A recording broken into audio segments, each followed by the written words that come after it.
بسم الله والصلاة والسلام على رسول الله. اللهم صل وسلم وبارك على سيدنا محمد سيد الخلق والمرسلين. السلام عليكم ورحمة الله وبركاته. إخوتي وأحبتي في الله، رب اشرح لي صدري ويسر لي أمري واحلل عقدة من لساني يفقه قولي. هذه قصة وسنسمع قصة وننطلق في الدرس إن شاء الله بإذن الله تعالى. هذا يعني تعليق لأحد الإخوة قبل 7 أشهر، سبحان الله، الآن جاءوا به من التعليقات، والفضل كله لله. هذا الأخ يقسم بالله، أقسم بالله الحي القيوم أن الأطباء أخبروني إن بي سرطان من شهرين، وضاقت بي الدنيا، ورأيت فيديو من فيديوهاتك باليوتيوب بالصدفة، والتزمت الاستغفار شهرين. أقسم بالله الجمعة الماضية أخبروني الأطباء إنه لا يوجد بي سرطان، مع أنني في المرحلة الثانية. يعني هنا أقسمت لربي وعاهدته أن أخبركم وأخبر كل الناس عن فضل الاستغفار. جزا الله الجنة أخي محمد حجازي، تحياتي لك، بارك الله فيك، والحمد لله حمدا طيبا كثيرا مباركا. الحمد لله رب العالمين، الحمد لله رب العالمين. في معنا قصة أخرى نسمعها إن شاء الله وننطلق في درس. بلغوا عني ولو آية، وكلام مهم. نعم إن شاء الله نسمع القصة. قصة شفاء من أمر جدا، يعني سبحان الله. نسمع. السلام عليكم ورحمة الله تعالى وبركاته. حياكم الله جميعا متتبعي بلغوا عني ولو آية، مع هذه القصة إن شاء الله الجديدة التي هي قصة أنا بدي إياكم تعتبروا من كيفية يعني ما الذي أخذته هذه الأخت التي شفاها الله، ما الذي أخذته وبماذا كان الشفاء، وبماذا كان الشفاء. نعم، وما كان الله معذبهم وهم يستغفرون.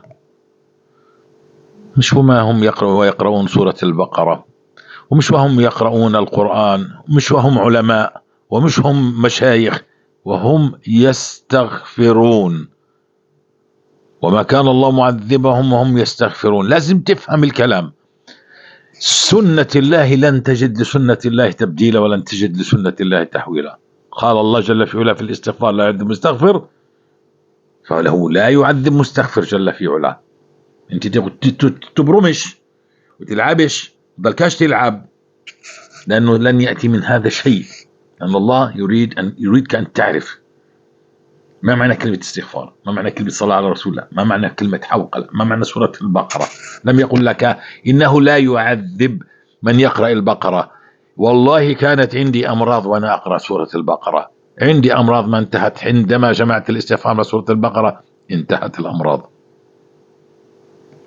بتقبل النصيحة اقبلها، ولكن يعود الأمر كله لله. إن أراد الله بك خير فهمك ماذا نقول، وجعلك تحمل محمل الجد ما نقول. وإن أراد بك شر أو سوء، أو إنك سبحان الله يغلب عليك دائما الظن والشك، فلن تهتدي أبدا. ولربما كلها ذنوب غطت على هذا القلب، فهو أسود مرباد كالكوز المجخية، لا يقر معروف ولا ينكر منكر. نعم، نسمع كمان مرة هذه القصة المهمة جدا. هذا سرطان الله شفاه في الاستغفار، وهي قصة جديدة. السلام عليكم ورحمة الله تعالى وبركاته. حياكم الله جميعا متتبعي بلغوا عني ولو آية، مع هذه القصة إن شاء الله الجديدة التي هي قصة علاج، قصة شفاء. معنا أخت تتواصل معي، يعني تواصلت معي شخصيا، ولا أخفيكم أنها عندما تواصلت معي أول يوم استمعت لها، أخذت كل ما أرادت قوله، ولكن انتظرت في اليوم الذي يليه حتى أتأكد أنه فعلا حالتها امتثلت للشفاء. يعني لماذا أقول هذا الكلام؟ لأنه الأخت هذه شخصت بأنها مريضة فصام عندها فصام في الشخصية، أو خلينا نقول الاضطراب الذهاني، وخلينا نقول أنه هذا يؤدي إلى اضطرابات سلوكية، لأنه هذا النوع من الأمراض هو تفاعلات لكيمياء الدماغ، وهذه التفاعلات يجب تشخيص المرض ومعالجته من البداية. كل ما اكتشف المرض في البداية، عندما يعني بمجرد تبدأ الحالة في تغيير أفكارها، وهذه الأفكار أكيد تؤدي إلى السلوك، فهنا أهل الحالة، لأنه الحالة نفسها في الغالب هي لا تعرف أنها مريضة، في الغالب هي تنكر مرضها، وكذلك أنها يمكن أن تعاني من شكوك كبيرة، وشعور أحيانا شعور بالعظمة. هذا المرض يعني يوصف في المجتمع أنه خاصة في الحالات المتقدمة أنه جنون، ولا يعني عند العامة في مجتمعاتنا يوصف على أنه جنون في حالته المتقدمة. المرض هذا اللي هو السيكوزوفرينيا هو مرض، إذن قلنا هو ذهان، اضطراب الذهاني وهو يؤدي بسلوكات غريبة في الغالب غير طبيعية، لكن أحيانا بيشعر هذا المريض بالعظمة والكبرياء، وأنه فريد من نوعه، ولديه تهيؤات، يعاني من تهيؤات سمعية وتهيؤات بصرية. قد يرى أشياء لا يراها البعض، هو يراها، يعتقد فعلا أنه يراها ويصفها، ويسمع أصوات، وإنه ممكن أن يتكلم، يعني يحاور هذه الشخصيات التي هو يراها ويرد على هذه الأصوات التي يراها. كذلك لديه يعني قدرات إدراكية خاصة إذا صح التعبير. يعاني هذا النوع من المرض، صاحبي هذه الحالات تعاني من العزلة ومن الانطواء، وأحيانا تدهور في الأداء الوظيفي عموما، وأيضا يعاني من الإهمال مثلا في النظافة والمظهر العام. هذا هو الفصام. شخص يعني الفصام معروف عند العامة بفصام الشخصية. هذه الشخصية مع هذا الاضطراب تحتاج إلى معاينة طبعا في العيادة، تحتاج إلى تشخيص، قد يكون التشخيص يحتاج إلى عدة جلسات، قد لا يشخص المرض من أول جلسة. لذلك أنا لما تواصلت معي هذه الحالة وحكت لي قصتها، وقالت أنها يعني شخصت بكذا، وأنها عالجت، وأنها يعني رفضت أخذ العقاقير، رفضت الأخت هذه أن تكون تحت العقاقير، لجأت للختمات القرآن الكريم. فسبحان الله، تقول ختمات القرآن كانت مرة يعني أختم كل أسبوع، أختم في الشهر مرتين أو ثلاث، ثم صرت أختم كل 3 أيام، إلى أن وصلت أنها تختم القرآن يعني يوميا ليلة، يعني يعني خلال 24 ساعة. فتقول كنت ألاحظ تحسن، ولكن أنتكس من جديد. تقول أنها كانت لا يمكنها أن تقوم بأي عمل. نعم، هذه من الأعراض، يعني أنه هذا الشخص يكون عنده حتى إهمال في مظهره العام.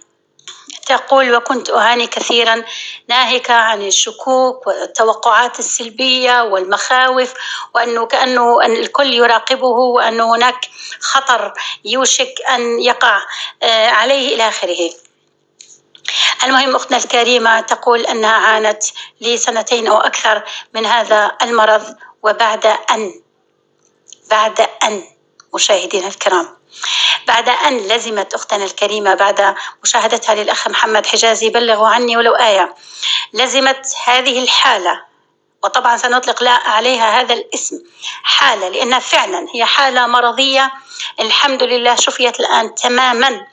تقول أنها لزمت الاستغفار، والمفاجئ أن بعد لزومها الاستغفار بأسبوع زمان، 5 أيام إلى أسبوع، لاحظت تسارع عجيب في تحسن حالتها.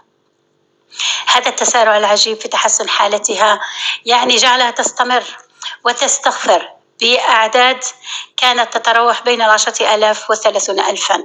هذه الحالة مشاهدينا الكرام تماثلت للشفاء. هي حالة الآن الحمد لله تستغفر وآخذة بسورة البقرة. وهذه الحالة طبعا أنا تأكدت من أنه الحمد لله هي فعلا تمثلت للشفاء، لأن عندما تكلمت معي في أول مرة خفت أن تكون هي نوع من حالات الاستفاقة، لأنه هذه الحالات اللي معروفة عند العوام أنها يعني فصام في الشخصية، وطبعا هو الاضطراب الذهاني، فهذه الحالات تأتي حالات استفاقة من حين لآخر، تكون نادرة. كل ما تكون حالات الاستفاقة هذه متباعدة جدا، كل ما نقول أن الحالة متدهورة جدا. كل ما تكون حالات الاستفاقة قريبة لبعضها البعض، كل ما نقول أننا اكتشفنا الحالة مبكرا. فأنا خفت أن تكون استفاقة، وخاصة أن تعاني من المرض من سنوات. فخليت يعني لم أسجل الحلقة، وخليت إلى أن تكلمت معها في الغد، وتكلمت معها يعني بتفاصيل دقيقة، وشرحت لي حالتها وما تشعر به الآن، وكيف أنها تقوم بوظائفها كلها، وهي أم وزوجة ولديها أطفال. فإذا استطعنا أن نعلم أن هذه الأخت بفضل الله تماثلت للشفاء التام، سبحان الله. لكنها تقول أنه لم تقطف كل الثمار. عزيزتي، إذا قطفت هذه الثمرة التي هي شفاء تاما، هذا تفاعل، يعني هذا تفاعل كيميائي في الدماغ، يؤثر على السلوك، يؤثر على التفكير، يؤثر على الشخصية، ويؤدي إلى اضطرابات يعني تستمر لو استمرت دون علاج ولم تكتشف من البداية، فهي تؤدي بصاحبها في حالات كثيرة إلى أن يوصف بالمجنون، ويزيد عنده هذا الاضطراب، وأنه هذا التفاعل مع الوقت يصبح من اضطراب عقلي إلى مرض جسدي. فالحمد لله أنه هذه الحالة تماثلت الحمد لله للشفاء. تكلمنا كإنسان عادي، لا اضطراب لديه، ذكية جدا، فطنة، تروي ما حصل معها، ومتألمة لما كان، سعيدة لما آلت إليه بفضل الله جل في علاه، ولزومها للاستغفار وأخذها لسورة البقرة. تقول أنا مواصلة بلزوم الاستغفار حتى أقطف كل الثمار، وسأبلغكم بكل جديد.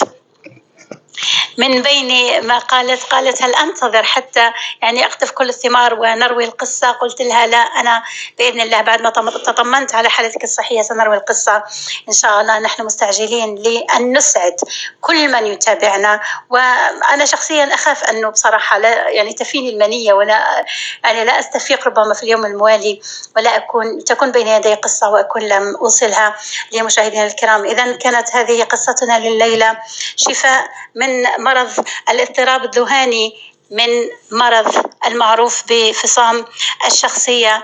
دمتم مشاهدين بخير، والسلام عليكم ورحمة الله. جزا الله خير أختنا أم رفيدة على هذه المتابعة، بارك الله فيك.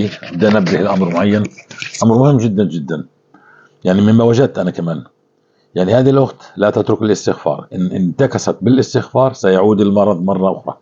والله هذه حقيقة أعيشها عندما يعني بنشغل في القناة، وأنشتغل في قراءة سورة البقرة، أنشغل مع والدي، ويعني بنزل ورد الاستغفار عندي، تطفو هناك أمراض قد أزالها الله بالاستغفار، الاستغفار الكثير قد أزالها الله، تبدأ تطفو، وكأنها يعني تطفو على السطح، وكأنها يعني انتبه، وكأنه يعني ناقوس انذار، انتبه أنت نزلت في الورد، يبدأ هذا المرض، وكأنه يعني يبدأ الوجع من جديد بأسلوب، تعرف كيف الأضراس عندما تبدأ الوجع مش وجع شديد، ولكن وكأنها تذكرك. نعم والله هذا ما يحدث، وكأنه في هناك عدد من الاستغفار ممنوع تنزل عنه للشفاء. نعم الصحة غالية، نعم الصحة غالية، راحة البال غالية جدا، فلزم الاستغفار. الرسول صلى الله عليه وسلم قال من لزم الاستغفار، ما قال من استغفر، قال من لزم الاستغفار. جعل الله له من كل ضيق مخرجا وكل هم فرجا، ورزقه من حيث لا يحتسب. الصحة رزق، الشفاء رزق، المال رزق، الولد رزق، الزواج رزق، الدار رزق، الأرض رزق، الحياة الطيبة رزق، كله رزق هذا.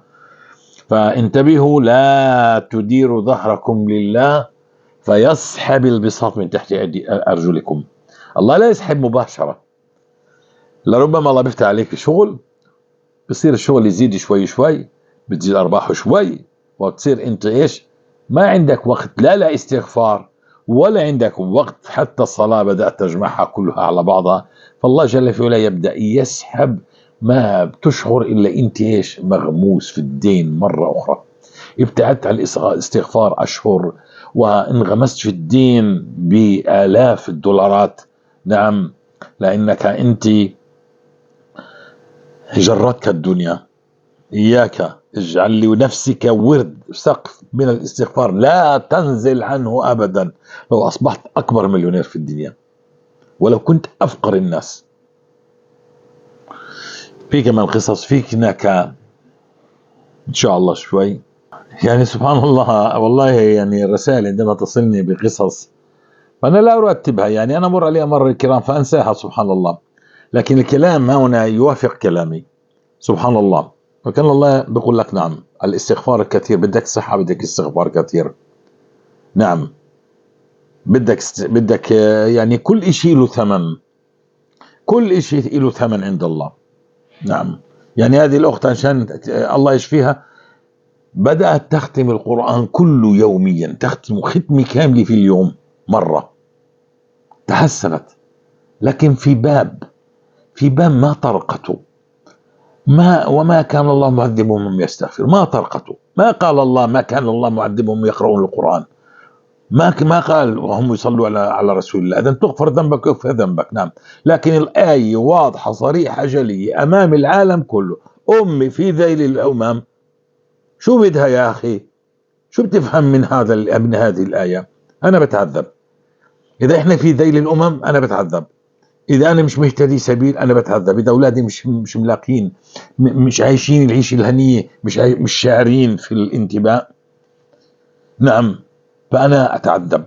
طب شو بدي؟ ما الله بيقول كلام جل في علاه واضح، بدوش تفسير ولا حرف تفسير.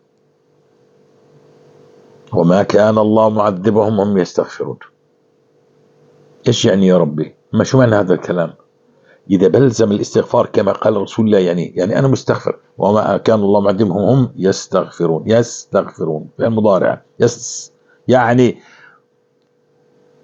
إلا من استغفر قليلا، هكذا يعني قال وكانوا قليلا من الليل ما يهجعون، لا قال وهم يستغفرون.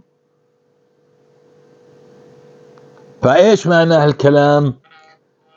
طبعا أنا بدي أقرأ قرآن لكن عندما أنا أجلس اليوم كنت جالس، طبعا أنا وأختي موجودين عند أهلي وأنا بنصحها، ما هي في ناس خلص هيك أنا بصلي على الرسول وأنا بستغفر وأنا بيعمل كل شيء، ولكن شو عمال يعمل؟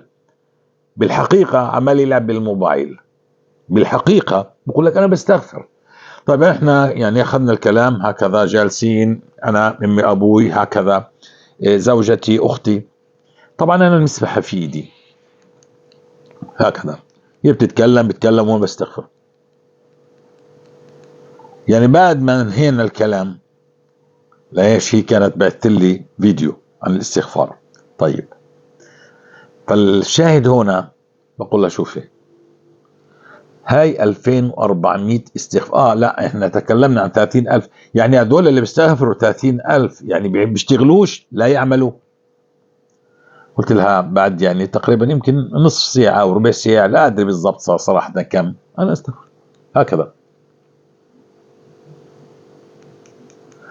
بعد شوي ولا بقول لها تفضلي هاي 2500 استغفار وانتي ما استغفرتي ولا مرة. يا أخي ابدأ، تطلب الرحمة، والله بقول لك انت اطلبها بالاستغفار، لا انت بدك تغير، بدكاش مراوغ، بدك تعمل حالك اكبر من الاستغفار. لا انا بصلي وبستغفر وبسبح وكله جميل، الله بده يعرفك في ذاته جل في علاه، حتى اعطاك مفتاح اسمه استغفار. طب ليش انت بتربط متلف؟ يعني احنا بنستغفر اله ثاني يعني؟ نعم التسبيح جميل وكله جميل، لكن انت انسان بالليل وبالنهار تخطئ. يمكن انت نصف الدهن اللي في الكيكه اللي بتاكلها نصفه دهن خنزير وانت لا تدري. ممكن فيه مشروب كحول وانت لا تدري. ممكن اللحوم اللي تشتريها مش مسمى عليها يا اخ، وانت آثم لانك انت اول شيء لا تبلغ ولا آية ولا تبلغ ولا شيء ولا تذكر الناس، ولا ما كنت عون لهذه الام الكافرة انك تدلها على الخير.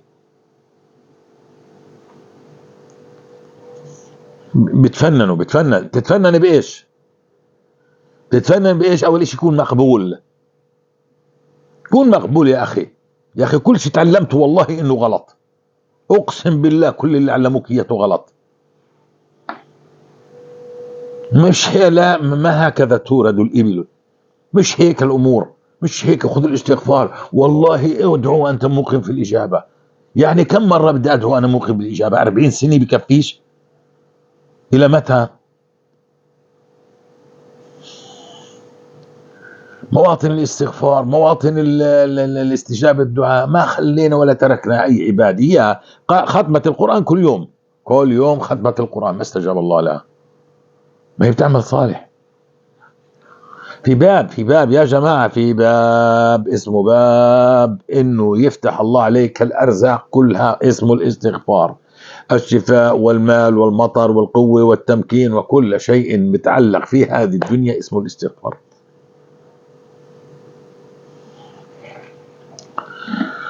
ان شاء الله تفهموا، ان شاء الله، والله ان شاء الله تفهموا، ان شاء الله تفهموا وتفهموا الناس. لكن انا والله سبحان الله يعني قلبي مطمئن. لربما انا بذكر واحد بدك 10 ساعات، بدك 10 ساعات تشرح له، لربما ياخذ ولا او لا ياخذ، لأن القلوب سوداء مربادة. تعرف يعني سوداء هذه القلوب من كثر الفتن التي أشربتها. فلا تقر معروف لا تنكر منكر.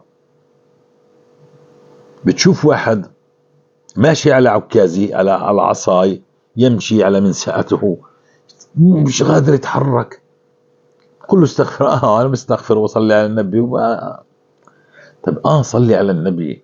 لك يا اخي احنا مش ضد انك تصلي على النبي، ما حداش يقول لي ما لم اقل. لكن في باب اسمه عشان تتداوى انت بدك تروح تجيب الدواء تبع الالتهابات. دواء الالتهابات هو اسمه الاستغفار. مش كله صيدليه بتيجي انت بتجيب دواء الضغط ودواء السكر ودواء كل هاي الادويه. انت بتجيب دواء اللي هو لازم ينفعك، انه الاستغفار. انك انت تعذب بالذنوب، وعشان ترفع الذنوب لا يعذبك الله عليها بدها استغفار. بنفعش انا عمال يعني سهران كل الليل على فيلم ساقط وبالاخر اصلي على الرسول او سبحان الله. ايش اسبح يعني جميل اللي عمال تشوفه، والله انت يا اساءة الادب تستغفر. استغفر الله استغفر الله. طيب هنا ناخذ ان شاء الله قصة وندخل الى كلام. السلام عليكم ورحمة الله وبركاته. انا اختكم من اليمن يا شيخ ابو احمد. والله انا كلمة شيخ ما بحبهاش لإلي، انا لإلي بدي شيء، انا بدي انا ابو احمد او عم محمد حجازي. بارك الله فيكم.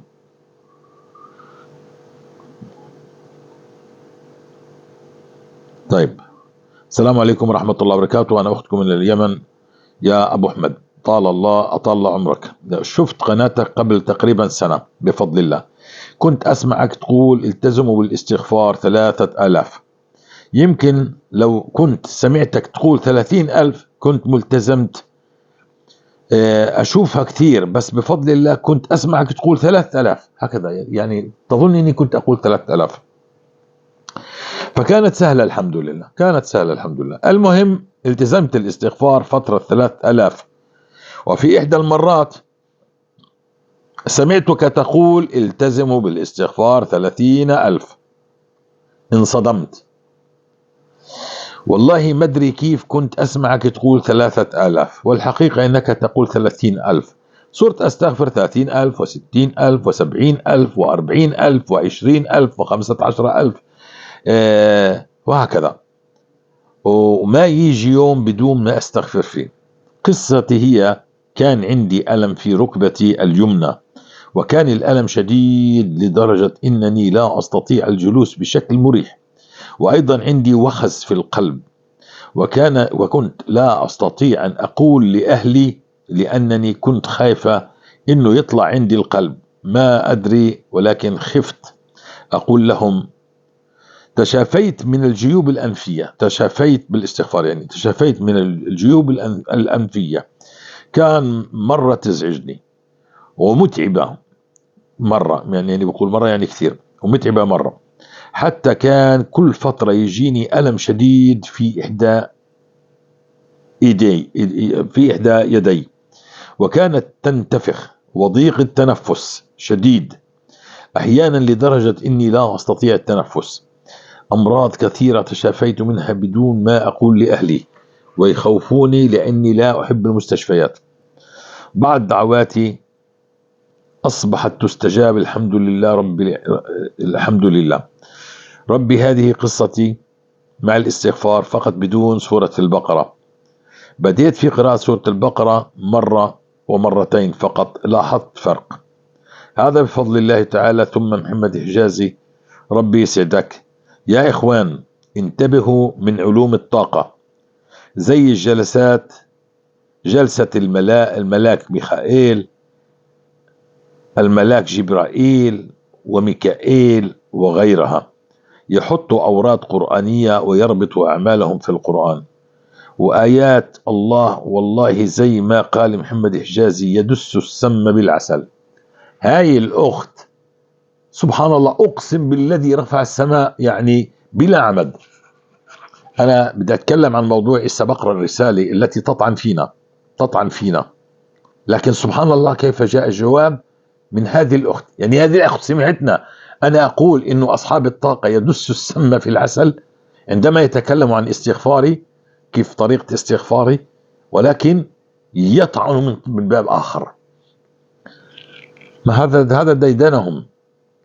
آمنوا وجه النهار واكفروا آخره لعلهم يرجعون، هكذا يدس السم بالعسل. طيب هذه الأخت تنصحكم لوجه الله أن ابتعدوا عن علوم الطاقة والكلام الفارغ، هذا كله كفر كفر كفر كفر، يخرج عن الملة يا جماعة، يخرج الطاقة واستحضار وقانون الجذب وكل كلام، هذا كله كفر.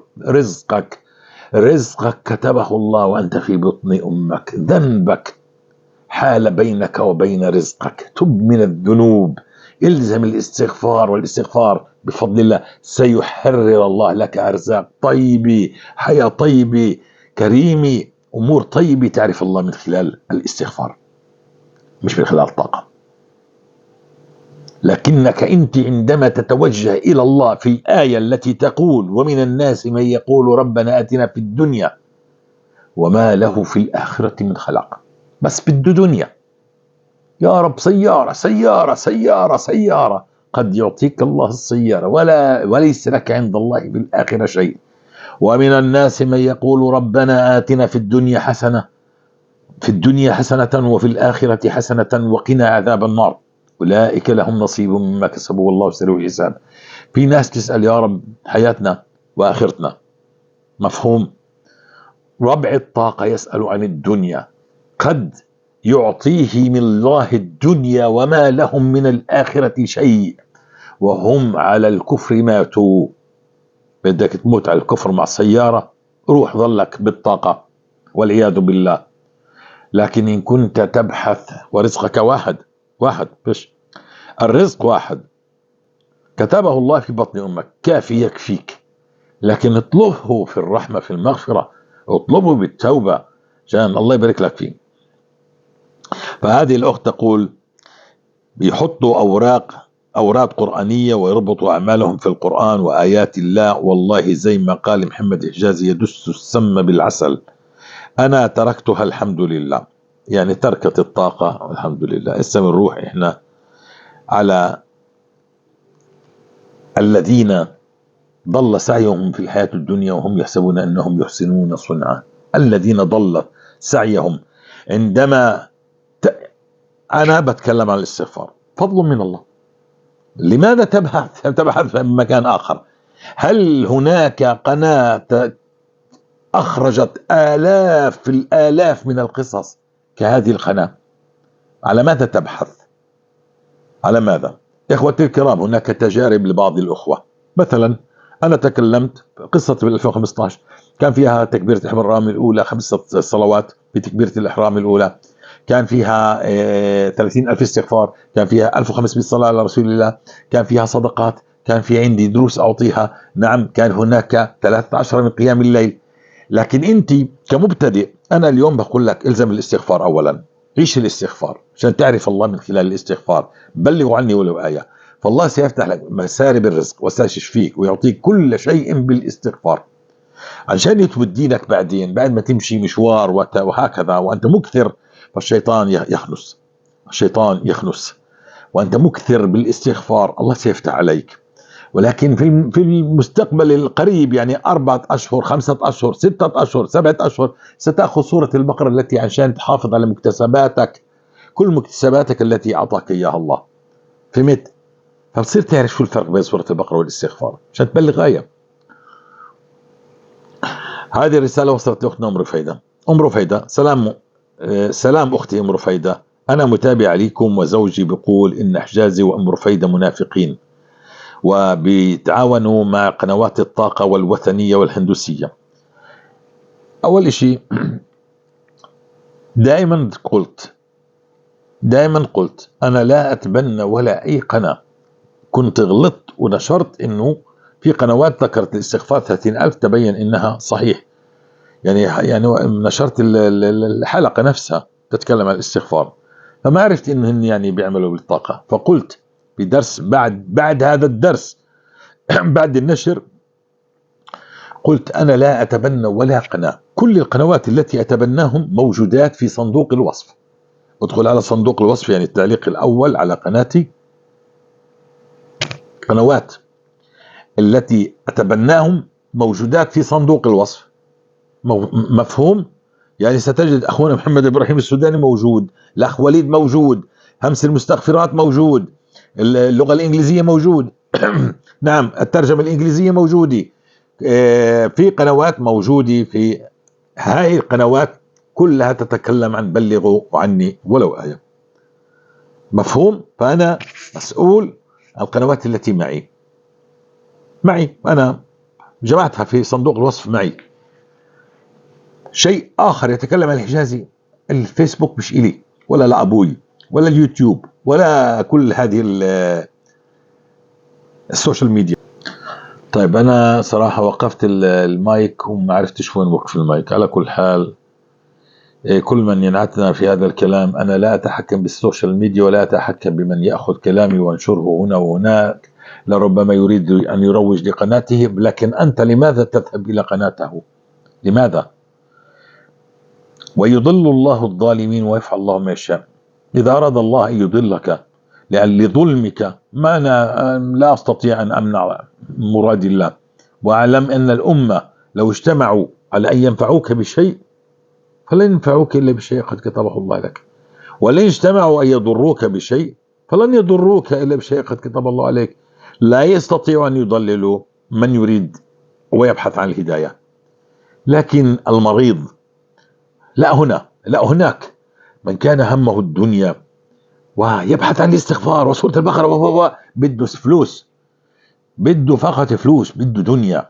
والله منعه عن شان الأصل إنه يتعرف على الله. الله منعك عشان تتعرف على الله، كما فعل الصحابة رسول الله مع الصحابة، علمهم التوحيد، فيريد الله أن يعلمك التوحيد بالاستغفار وبسورة البقرة، وأنت لا زلت تلهث وراء هذه الدنيا. نعم أنت بدك تقضي دينك، هذا وعد، إن الله إن شاء الله سيقضي دينك عندما تمتثل لأوامر الله. فنحن لا نتحكم بالسوشيال ميديا، وظننا خير في الناس. وأنا صراحة كل القنوات التي تمثلني هي موجودة في صندوق الوصف معي، يعني بالتعليق الأول، هي في الروابط تبعت الجروبات تبعتي. أي قناة من الأخرى تتكلم عن إحجازي لا علاقة لي بها، أنا لا أستطيع أن أمنحها تتكلم ما تتكلم، تخلط الدين بالكفر والعياذ بالله، هذا أمرهم عند الله. لكن أنت ليش بتروح عندهن؟ ليش بتنسب هذا العمل لي؟ هل أنا سمعتني أقول كذا وكذا؟ قد ظننت في البداية أنه في فلان عمال يتكلم على 30,000 استغفار محمد حجازي وهكذا، لكني ما تحققت بماذا كان يفعل. والآن أنا خرجت بعدة حلقات وقلت أنا الذين يعني أقر فيهم قنوات موجودة معاي في التعليق عندي، موجودات في الجروبات معاي، موجودات روابط قنوات معاي. نعم، أخونا محمد إبراهيم السوداني ومعانا الأخ وليد، معانا أمس المستغفرات، معانا في قناة الإنجليزي الأمريكية، معانا في لغة الإشارات، معانا في هناك إنجليزي مترجم، معانا في هناك عدة قنوات هن معانا، موجودين معانا، يمكن لربما غاب لكنهم موجودات بجروبات. في عنا جروب، في عنا قصص المستغفرين معانا، موجودة كل هاي الجروبات والروابط موجودة معانا. قصص المستغفرين على الفيسبوك معانا، كلها موجودة. تليجرام قصص المستغفرين، انتسبوا وانشروا هذا الكلام. يعني اعتذر في قصص هنا وهناك من يطعن. نوكل أمرنا لله، نوكل أمرنا لله، لكن الزموا الاستغفار وإن شاء الله سيتغير حالنا وحالكم. بارك الله فيكم وجزاكم الله خير. أنا لا أتحكم بالسوشيال ميديا، واتقوا الله ويعلمكم الله. ومن يتق الله يجعل له فرقانا، ومن يتق الله يجعل له فرقانا، يعني يفرق بين الحق والباطل.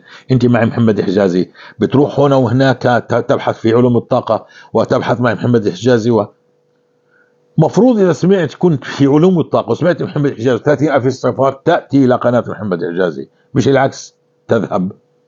نعم، قنوات الطاقة كلها كفر، كلها كفر وضلال. انتبهوا لهذا الموضوع. بارك الله فيكم، جزاكم الله خير. وبينا هذا وسنبين هذا. في هنا عندنا جروب وقنوات لقصص المستغفرين فقط.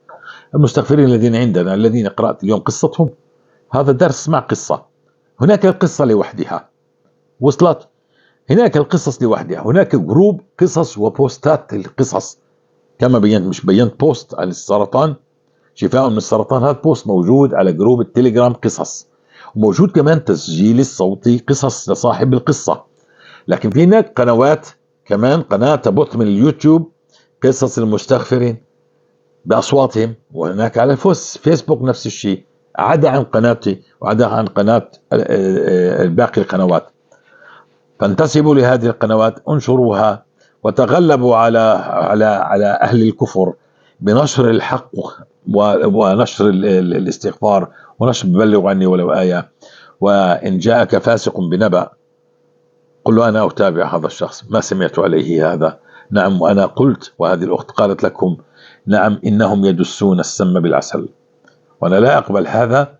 واليوم أنا أي واحد يريد أن ينتسب لقناتي عليه إذا كان أن يمحى محتواه ولا يعدد أوراد، ويكفر بالطاغوت ويكفر بعلوم الطاقة كلها بالفيديو، يخرج ويشهر توبته ويمحى محتوى قناته، أو لربما نعم هكذا، كالذي أسلم ودخل الإسلام من جديد، يخرج بالدرس، يمحى محتوى قناته، يقول أنا 1 2 3 كنت كذا وكذا وكذا، أنا ظننت أنني على خير، ولكني أنا اليوم أكفر في كل هذا الطاقة وعلوم الطاقة، وأنا بريء من هذا العمل. وأنا اليوم وجدت نفسي أني أنا بالاستغفار بدأت أجد نفسي، والحمد لله رب العالمين أن هدانا لهذا، وما كنا لنهتدي لولا أن هدانا الله.